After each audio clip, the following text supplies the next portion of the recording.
Romanos capítulo 5, apenas o verso 17,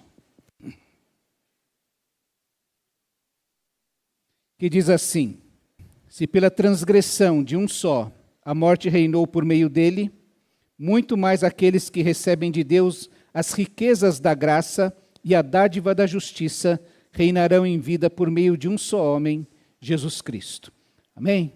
Nós estamos falando sobre a unidade da igreja. Nós começamos esse ano pensando que nós somos uma só família da fé, depois que nós somos um só povo, e hoje eu gostaria de pensar que nós somos um povo que crê ou que está baseado numa só justiça. Não existe diferença, não pode existir diferença em crer no tipo de justiça que nós alcançamos através de Cristo Jesus. Que tipo de justiça nós pregamos, nós ensinamos, nós proclamamos às pessoas? Nós não podemos aqui dizer assim, olha, se você não faltar todos os domingos, você vai ser justificado diante de Deus. Outra pessoa não pode dizer, olha, se você ajoelhar no milho, você vai ser justificado diante de Deus. Se você for uma boa pessoa, você vai ser justificado diante de Deus. E alguém ainda falar, olha, se você crer em Jesus, você vai ser justificado diante de Deus. Todos nós somos uma só família, somos um só povo, que temos uma só mensagem, que passa pelo fato de crermos num único tipo de justiça que é alcançada através de Cristo Jesus, que é o que nos justifica diante de Deus. Quando nós pensamos na palavra justificação, ou na ideia de justiça na Bíblia, nós estamos pensando exatamente no ambiente jurídico. É um princípio jurídico que a sentença deve ser dada de acordo com os fatos. E diante dos fatos, o juiz não tem o direito de condenar o inocente e de inocentar o culpado. Os fatos estão colocados e diante dos fatos, o juiz não tem o direito de inverter aquilo que é a verdade dos fatos. Ele precisa declarar o culpado e o inocente inocente. A justificação, o termo justificação, significa absolver. Declarar justo aquela pessoa. Você sabe, por exemplo, que a justiça ela vai tentando alcançar cada vez mais aquilo que se chama equidade, alcançar a justiça, o que é correto. Agora nós estamos vivendo um tempo em que há um projeto de lei que proíbe o condenado de ganhar recursos com o crime que cometeu.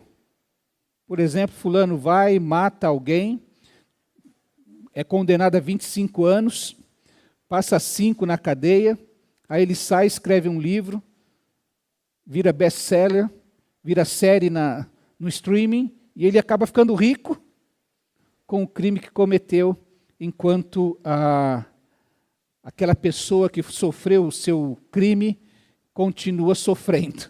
Porque há alguns crimes que a dor de quem sofre o crime não prescreve, não é? E aí, sei que nos Estados Unidos isso já existe. Aqui no Brasil está começando, porque começou a sair algumas séries retratando exatamente, romantizando até a vida daqueles que cometeram crime. De tal maneira que eles estão ficando melhores depois que cometeram crime do que antes. Quando a gente pensa em Deus, pensamos mais ou menos da mesma forma. Deus não tem o direito, para ser coerente com a sua própria palavra, de declarar inocente aquele que é culpado, ou de declarar culpado aquele que está inocentado. E é por isso que a Bíblia fala tanto em justificação, em nos tornar justos, porque a Bíblia nos ensina, e Paulo aqui no capítulo 5 de Romanos, vai falar exatamente sobre isso. Eu quero que você preste atenção no versículo 20 do capítulo 5, deixe sua Bíblia aberta para a gente poder voltar nesse texto.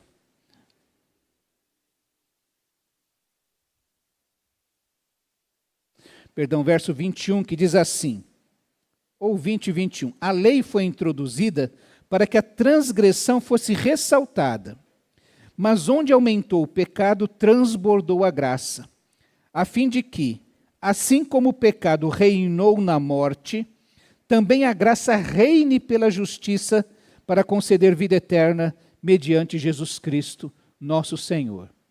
A justiça de Deus, a justificação, ela é aquilo que Deus quer fazer na vida de uma pessoa, retirando-a do reino da morte para introduzi-la no reino da vida. Segundo Paulo, existem dois tipos de pessoas no mundo: os que estão sob o domínio da morte, o domínio das trevas, e aqueles que estão no domínio da vida, onde reina a graça de Deus. Eu queria pensar com você um pouquinho rapidamente sobre o que é esse reino da morte. O apóstolo Paulo, aqui na carta aos Romanos, que é um tratado sobre a salvação, tem uma tese muito simples: todos pecaram. Lá em Romanos 3, de 21 a 25, diz que agora, porém, se manifestou uma justiça que provém de Deus, independentemente da lei de mosaica, da qual testemunham a lei e os profetas. Justiça de Deus mediante a fé em Jesus Cristo para todos os que creem. Não há distinção, pois todos pecaram e estão destituídos da glória de Deus, sendo justificados gratuitamente por sua graça, por meio da redenção que há em Cristo Jesus. Deus o ofereceu como sacrifício para expiação pelo seu sangue, para ser recebido pela fé, de forma a demonstrar sua justiça. Então a tese de Paulo é que todos pecaram. Não há ninguém que possa estar diante de Deus, e que todos que pecaram estão destituídos da glória de Deus. Uma segunda verdade a respeito do reino da morte é que por um homem entrou o pecado no mundo. Olha, pastor, mas eu sou uma pessoa tão boa, você poderia argumentar isso para mim. Eu não faço mal a ninguém, eu pago minhas contas em dia, eu cuido da minha vida, não cuido da vida dos outros.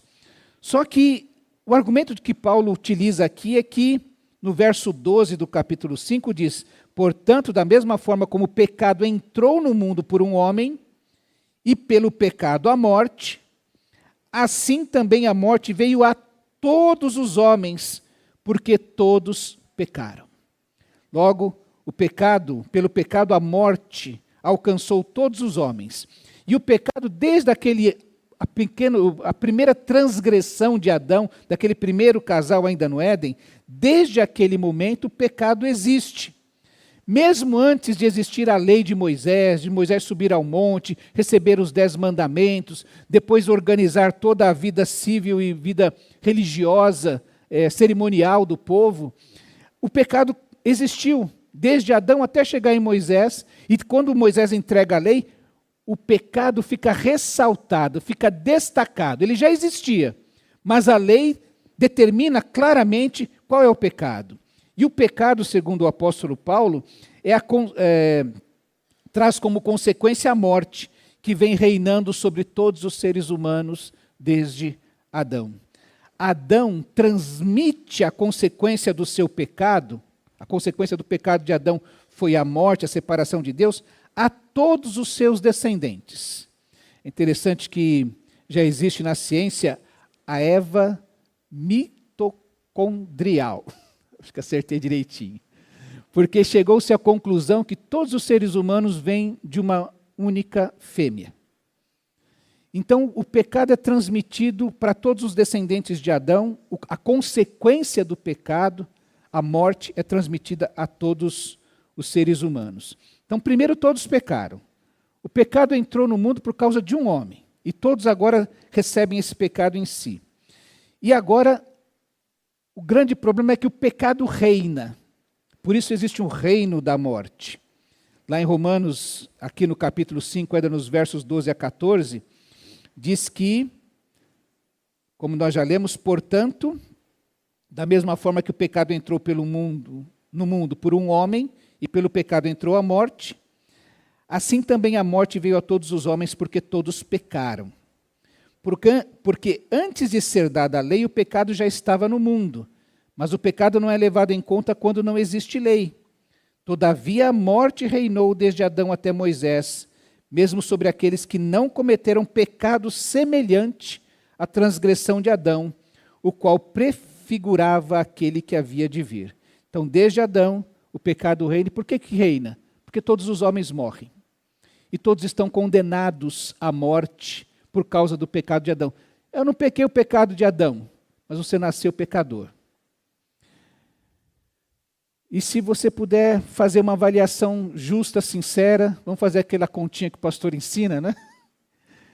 Imagine que você seja uma pessoa muito boa e você peca pouco, só 3 vezes por dia. Uma de manhã, uma de tarde, uma de noite. Agora você multiplica aí, já, só nesse ano, nós estamos no dia 18, não é? 18 vezes 3 já dá... Quem que é bom de matemática? 54. Quantos pecados você nomeou para Deus esse ano? Chegou, Senhor, me perdoa porque eu fiz esse aqui. Eu creio que você ainda não contou 54, né? Se chamar pelo nome. Agora você faz uma conta pior ainda.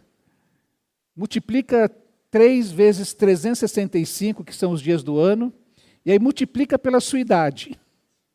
Se você for uma pessoa boa, tá? Um crente bom, gente boa, né? Então você vai ver quantos pecados que você cometeu. Não cometi aquele de Adão, mas eu cometo pecados. Eu vivo em pecado. É por isso que Paulo fala também que nós vivemos em pecado. O pecado significa que, ou essa pequena conta significa que o pecado reina em nós. A pessoa nasce, por isso que Paulo fala, escravizada pelo pecado. Desde que nasce nesse sentido. Então, o reino da morte existe porque todos pecaram, não há ninguém que não peque. O pecado entrou no mundo por um homem só, e desde que entrou, todos estão dominados pelo pecado.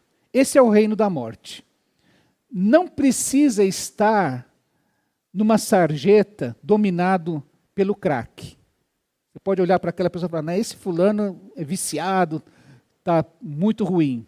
A minha vida eu sou um pouquinho melhor que essa pessoa. Mas não é assim que a Bíblia fala. O reinado da morte é por causa dessa transgressão de Adão, que condenou todos à morte e que classificou todos como pecadores. Todo mundo é pecador. Ninguém escapa disso.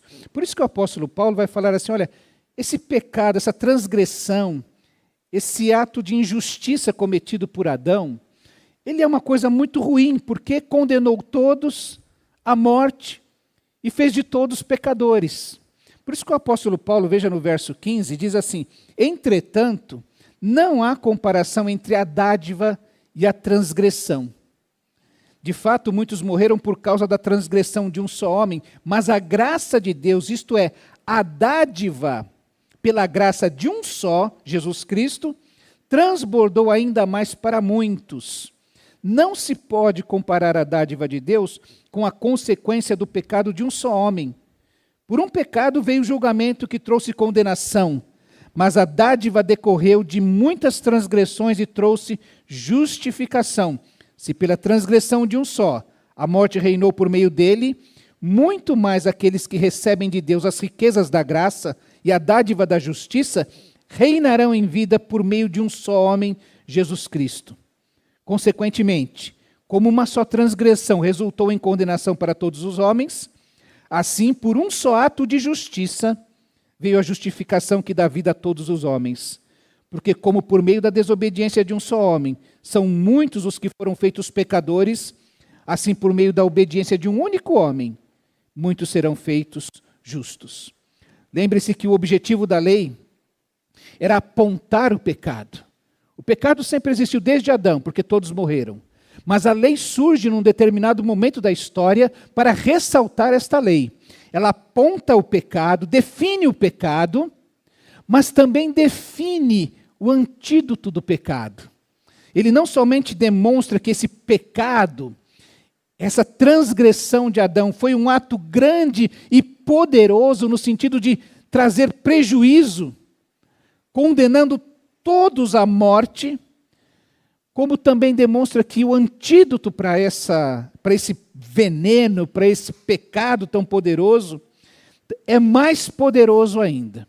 Por isso que Paulo argumenta que onde abundou o pecado, vai superabundar a graça de Deus, porque o antídoto para esse pecado, com o qual todos nós nascemos desde Adão, vem pela graça de Deus. Existe um remédio chamado graça de Deus. Veja que no verso 6 do capítulo 5, Paulo diz assim: de fato, no devido tempo, quando ainda éramos fracos, Cristo morreu pelos ímpios. Fracos no sentido de que não éramos capazes de resistir ao pecado. Éramos escravizados ao pecado. Não tínhamos nenhuma condição de dizer não ao pecado, de desejar não ser pecador. Então ele fala, de fato, quando ainda éramos fracos, Cristo morreu pelos ímpios. Os pecadores, definidos como pecadores, aqui são chamados de ímpios. E não importa o tamanho, a qualidade do seu pecado. Todos são pecadores, todos transgrediram a lei e todos são chamados de ímpios. Dificilmente haverá alguém que morra por um justo, embora pelo homem bom, talvez alguém tenha coragem de morrer. Isso é interessante porque a gente observa hoje em dia, inclusive, algumas pessoas que passam pela necessidade de alguém e desviam. Somos verdadeiros sacerdotes e levitas com o homem que está caído à beira do caminho. Existem até experimentos aí sociais, às vezes passa alguém que vê uma agressão e alguns que se desviam. Mas ele diz assim, talvez por alguém bom, alguém ouse morrer. Mas nisto Deus demonstra o seu amor por nós. Cristo morreu em nosso lugar, apesar de sermos pecadores. Como agora fomos justificados pelo seu sangue. Muito mais ainda por meio dele seremos salvos da ira de Deus. Pois se quando éramos inimigos de Deus, fomos reconciliados com ele por meio da morte do seu Filho, quanto mais agora, tendo sido reconciliados, seremos salvos pela vida. Não apenas isso, mas também nos gloriamos em Deus por meio do nosso Senhor Jesus Cristo, mediante o qual recebemos a reconciliação. A transgressão, o pecado, ele passa a ser tratado com a dádiva do próprio Deus. Veja que Paulo vai mostrar que, primeiro, o antídoto vem pela graça de Deus. Deus demonstra o seu amor por nós. Não há uma justificativa que venha a partir de nós, mas porque Deus decide demonstrar o seu amor por nós. Nós somos justificados, no verso 9, pelo seu sangue. É algo que Deus faz por nós. Não é o meu sangue que é derramado, não é o seu sangue que é derramado, não são os nossos atos de justiça, mas o sangue de Cristo precioso, que nos traz justificação. E por fim, no verso 10, diz que nós somos reconciliados por meio da morte do seu Filho. E aí é importante a gente entender que nós temos uma única justiça, que só vem através da morte do Filho, que derramou o sangue, cumprindo o propósito de Deus, de demonstrar o seu amor por todo pecador, mesmo aquele que ainda não o busca. Por isso que há um reino da morte e há um reino da graça, para onde nós estamos sendo transportados. A graça de Deus, o seu favor imerecido, um ato de amor em nosso favor. Veja que no verso 20, que a gente já leu, diz que transbordou a graça. O pecado reina na morte. Presta atenção, meu irmão, a morte, em primeiro lugar, ela fustiga a nossa consciência. Por isso que o escritor, o sábio em Provérbios, diz que é melhor estar onde há luto do que onde há uma festa. Porque diante do luto, todos param para pensar na vida. Todos têm consciência da sua finitude.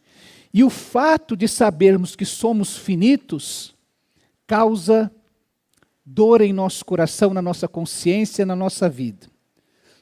A morte nos fustiga a consciência porque nós, até na hora de morrer, nós ficamos preocupados. Com quem vai ficar? O que vai fazer? Já lhes contei que meu pai uma vez pensou que ia morrer, aí ele me chamou. Lá no leito da UTI, olha, tem uma pasta lá em cima do guarda-roupa, você cuida disso, porque se eu morrer você tem que cuidar das coisas, do terreno, da casa, para tua mãe e para tua irmã. Pensando que ia morrer, preocupado com quem ia ficar. Aqueles que estão vivos e que se confrontam com a morte, meus irmãos, a cada dia a gente chega num velório e fala assim, fulano, nossa, mas tão jovem, não é? Já partiu. E a gente fica mais preocupado quando fulano tem a mesma idade que você e já partiu.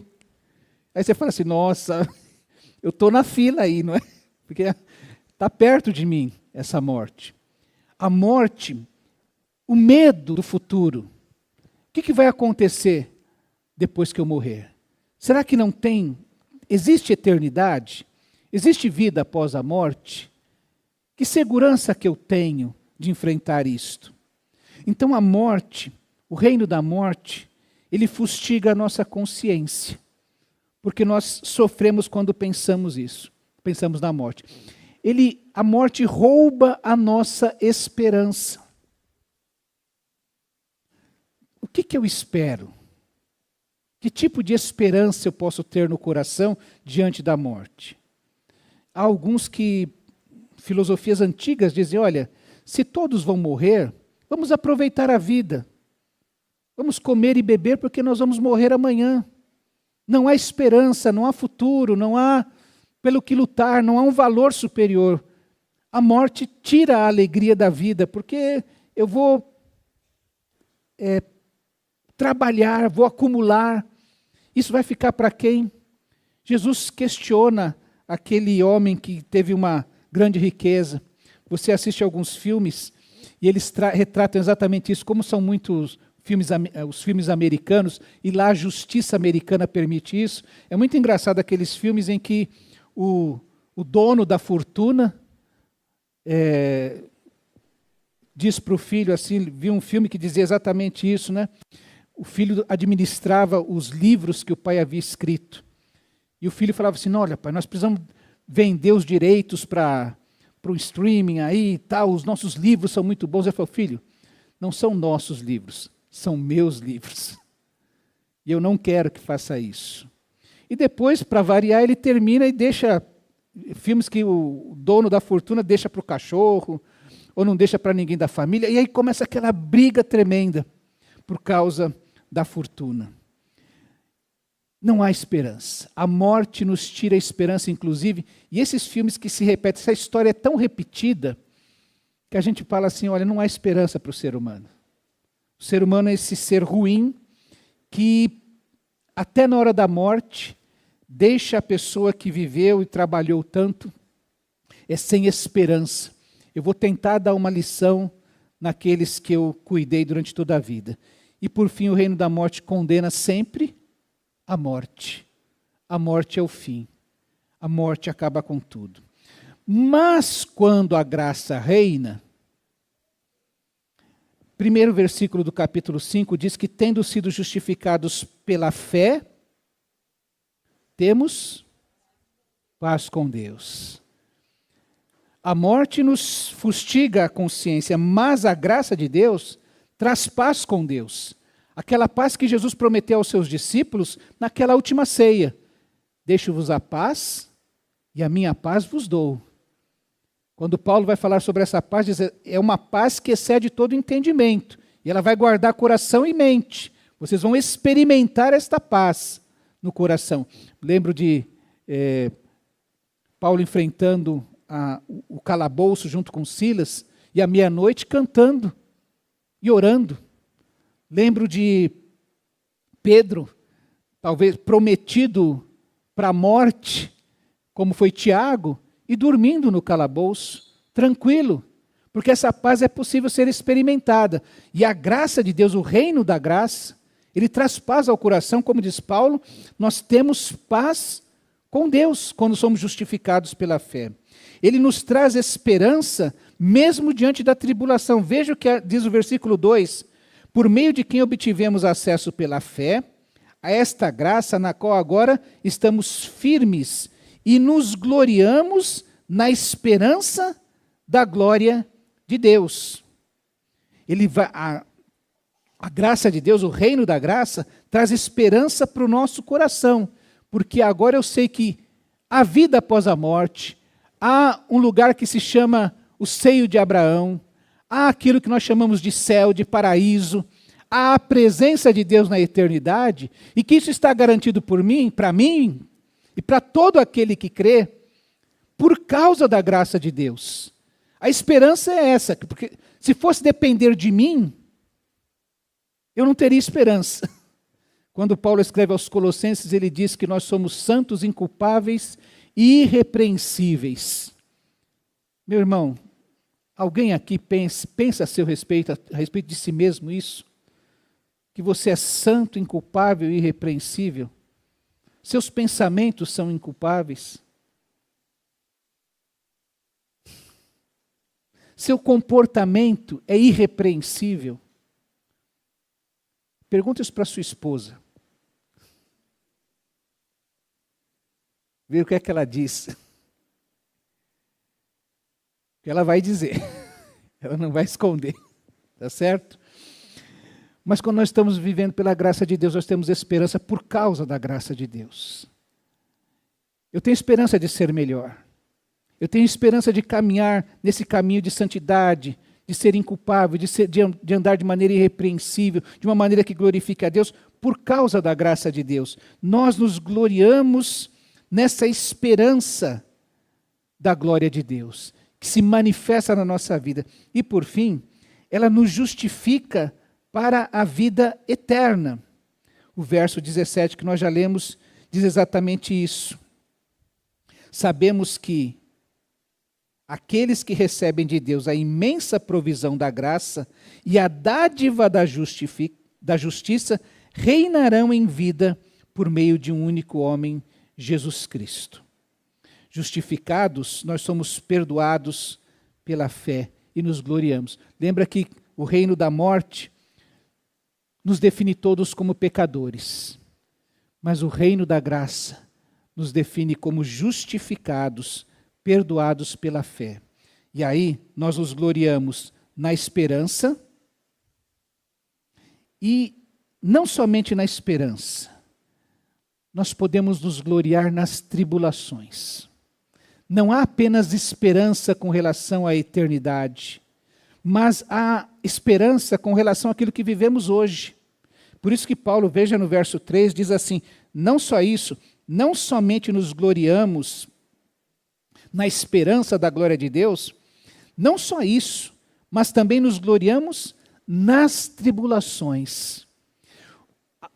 Essa uma só justiça na qual nós cremos, na qual nós proclamamos, ela nos faz ser capazes de nos gloriar nas nossas tribulações. Eu quero afirmar exatamente isso. Eu não sei qual a tribulação que você está passando, não sei qual a situação que você vive, mas eu quero afirmar com certeza que você pode se gloriar nas lutas que você está enfrentando. Paulo diz que nós nos gloriamos nas tribulações porque sabemos que a tribulação produz perseverança. É só quem enfrenta tribulações que pode ser perseverante. É só quem insiste diante das dificuldades é que pode ser perseverante e vencer. A perseverança que vem por causa da tribulação produz um caráter aprovado. Sabe por que as pessoas pedem experiência para nós? Você vai se candidatar a um cargo, e dependendo do cargo, quanto maior a responsabilidade, mais experiências espero que você tenha, porque você foi provado. A pessoa pode, através daquilo, perceber que você tem condições, tem ferramentas, tem competências para enfrentar aquilo, para poder tratar daquele cargo, daquela função, daquelas tarefas, porque ao longo do tempo, por causa da perseverança, e eu conversávamos essa semana, e vou dar aqui um spoiler, tá, irmã Raquel? Mas Raquel falava exatamente isso, né? Olha, se eu pego um currículo, fulano trabalhou 10 anos na mesma empresa, deve ser alguém, um bom funcionário para ficar 10 anos na mesma empresa. Agora, se fulano fica 3 meses num, 6 meses no outro, 2 meses no outro, o que acontece com fulano que não para emprego, como a gente fala, não é? Então, Essa perseverança é que produz um caráter aprovado, e o caráter aprovado produz esperança. E a gente está num círculo virtuoso. Nós nos gloriamos na esperança, e nós também nos gloriamos nas tribulações, porque sabemos que a tribulação vai permitir que eu me torne alguém cheio de esperança. Veja a situação do apóstolo Paulo quando ele escreve em 2 Coríntios 11. Ele diz assim, ele enfrentou sofrimentos circunstanciais e físicos. Tribulações circunstanciais e físicas. Eu estou lendo 2 Coríntios 11. Ele diz assim, eu trabalhei muito mais. Trabalho, árduo. Não é um céu de brigadeiro. Não é um mar de rosas. Ele diz, eu trabalhei muito mais. Fui encarcerado mais vezes, fui açoitado mais severamente, exposto à morte repetidas vezes. 5 vezes recebi dos judeus 40 açoites menos 1. 3 vezes fui golpeado com varas, 1 vez apedrejado, 3 vezes sofri naufrágio. Passei uma noite e um dia como náufrago em alto mar. Trabalhei arduamente muitas vezes, fiquei sem dormir, passei fome e sede, e muitas vezes fiquei em jejum, suportei frio e nudez. Tribulações. Claro que Paulo está contando essa história, e aqui Paulo já tem por volta de uns 20 anos de vida cristã. Então, desde que ele aceitou Jesus até esse momento, ele conta todas essas histórias, tudo isso que ele viveu, que foram tribulações, sofrimentos circunstanciais, das circunstâncias que alcançaram o seu corpo físico. Ele fala também de sofrimentos emocionais, mentais. Ele afirma que esteve continuamente viajando de uma parte a outra, enfrentando perigos nos rios, perigos de assaltantes, perigo entre os meus compatriotas, perigo entre os gentios, perigos na cidade, perigos no deserto, perigos no mar e perigo entre falsos irmãos. O apóstolo Paulo, quando aceita Jesus, ele começa a pregar. E a igreja desconfia dele. Fala, esse cara está aqui querendo enganar a gente. Ele está se infiltrando, é um agente secreto no nosso meio. Ele passou a ser perseguido pelos judeus. Capítulo 26 de Atos conta como uma turba o levou, ele teve que parar diante dos governadores daquele período para se justificar, para se defender. Agora imagine esse homem andando, caminhando e sabendo assim, eu não sei quem é que eu vou encontrar. A gente quando vai fazer um evento, já sofre. Pensa, será que vai vir tantos quantos tem que vir? Será que vai dar certo? Será que vai ter horário? Como é que... Já passou ansioso por causa dessas coisas? Não é? Uma programação que você vai fazer, às vezes te tira o sono. Agora imagine o ministério do apóstolo Paulo, e ele sabendo que por onde ele vai enfrentar perigos, de todo tipo, e que ele não pode parar. Então ele fala desse controle da sua mente, das suas emoções, para poder servir. Ele vai falar também dos problemas ou dos sofrimentos ministeriais. Ele diz assim, além disso, dessas circunstâncias todas que atingem o meu físico, além dessas circunstâncias todas que tomam conta da minha mente, do meu coração, há os sofrimentos ministeriais, quando ele diz, além disso tudo, enfrento diariamente uma pressão interior, preocupando-me com todas as igrejas. Quem está fraco, que eu não me sinta fraco? Quem é induzido ao pecado, que eu não me queime por dentro? Às vezes você que é líder de um ministério, você que tem algumas pessoas sob a sua liderança, você fala, fulano faltou. Por que será que fulano faltou? Paulo está falando disso.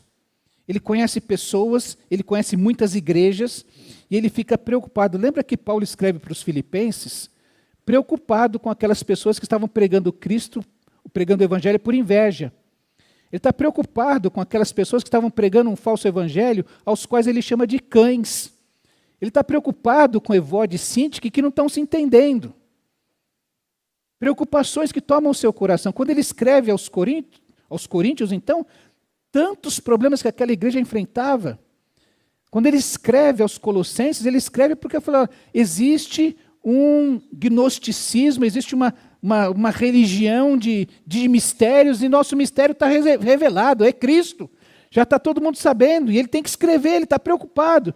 Ele estava preso quando ele escreve aos Efésios, aos Filipenses, aos Colossenses. E mesmo preso, ele tem essas preocupações ministeriais. Quando ele está preso e ele escreve aos Filipenses, ele diz, olha, preguei para toda a guarda pretoriana, o guarda sentava do meu lado, Cristo neles. Porque eram as preocupações ministeriais que esse homem enfrentava. E ele também enfrentava sofrimentos espirituais. Ele está no capítulo 11 de 2 aos Coríntios, agora emenda o capítulo 12, ele entra falando, e ele chega a um determinado momento ali no capítulo 12, no verso 7, e que ele diz assim, que para evitar que eu me exaltasse por causa da grandeza das revelações que ele teve, de ter ido ao terceiro céu, como ele diz, foi-me dado um espinho na carne, um mensageiro de Satanás para me atormentar. Tribulação. Opressão. Lutas, dúvidas que tomaram o seu coração.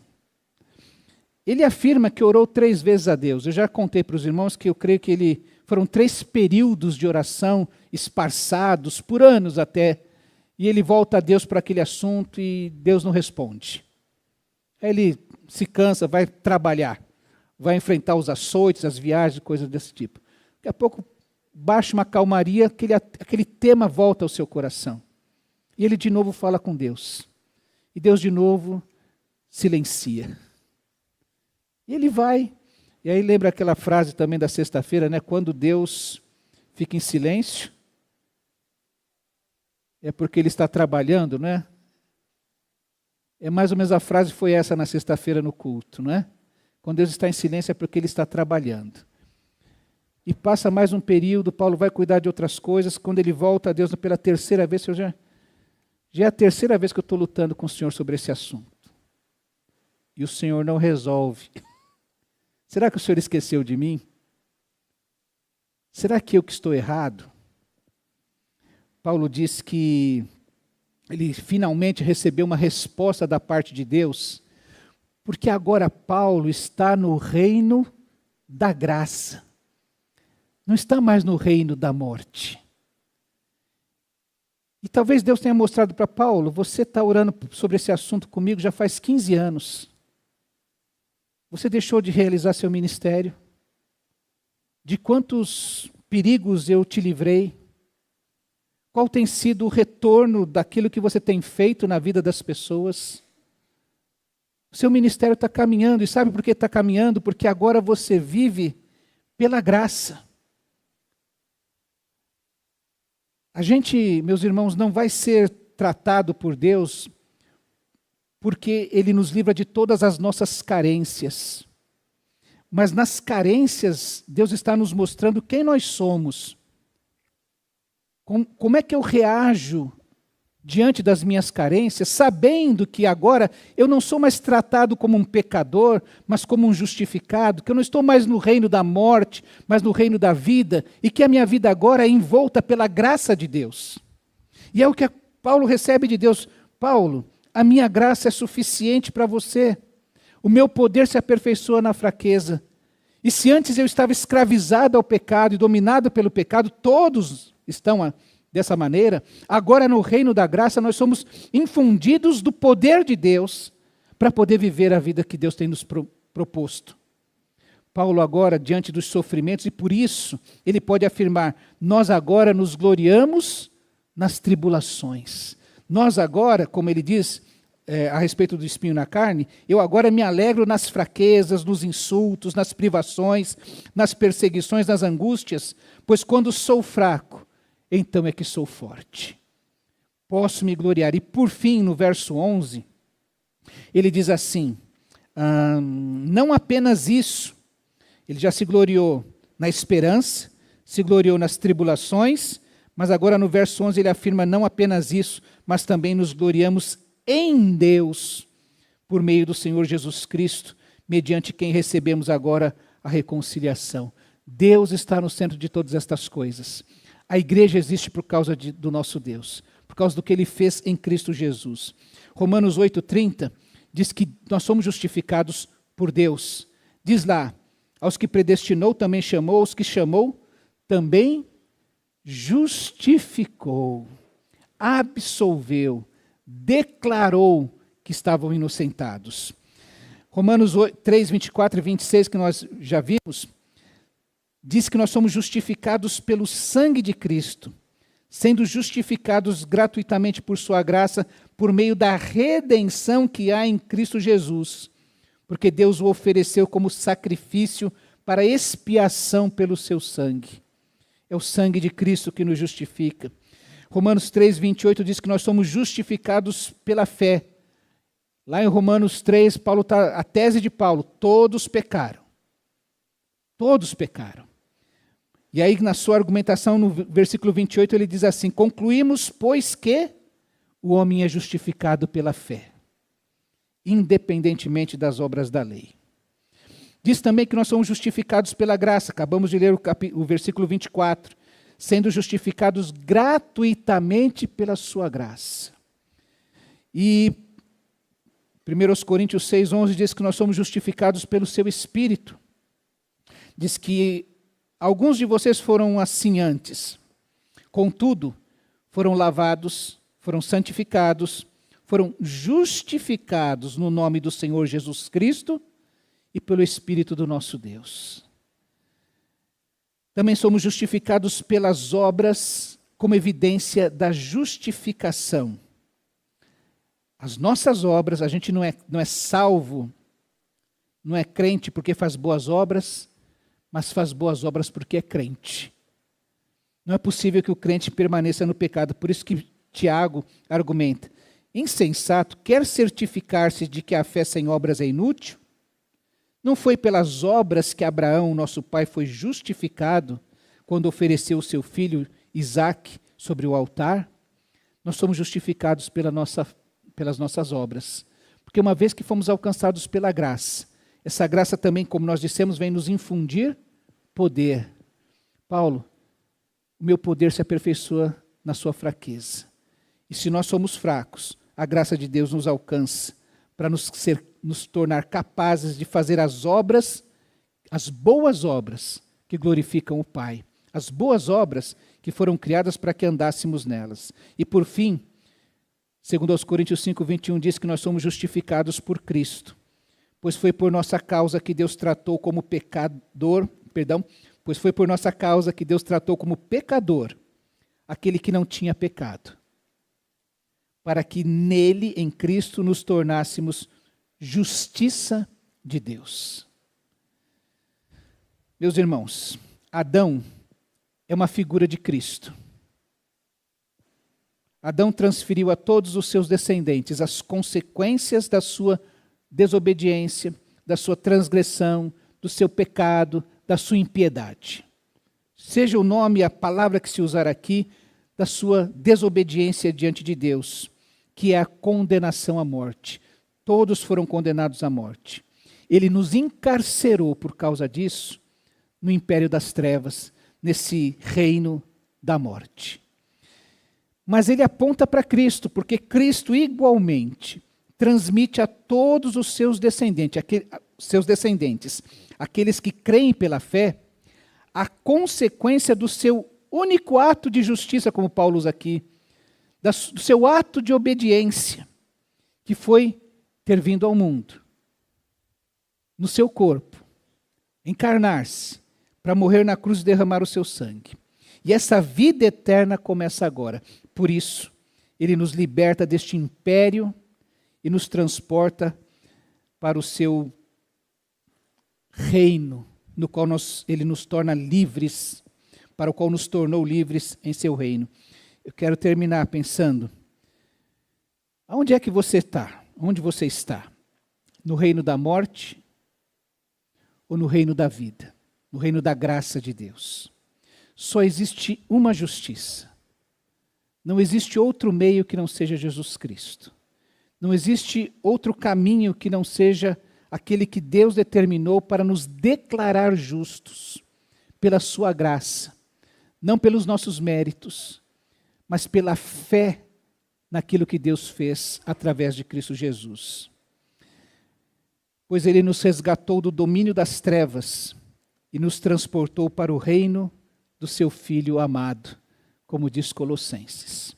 Aonde você está? Qual é o domínio da sua vida? O reino das trevas, o reino da morte, ou o reino da vida, o reino da graça de Deus? Eu quero convidar você que ainda não definiu isso na sua vida, que Deus demonstrou o seu amor por você, sendo você ainda pecador. Cristo já morreu na cruz do Calvário, já derramou o seu sangue, e são aqueles que creem, que recebem, são transportados deste reino de morte, agora para o reino da graça de Deus, onde há vida abundante e vida eterna.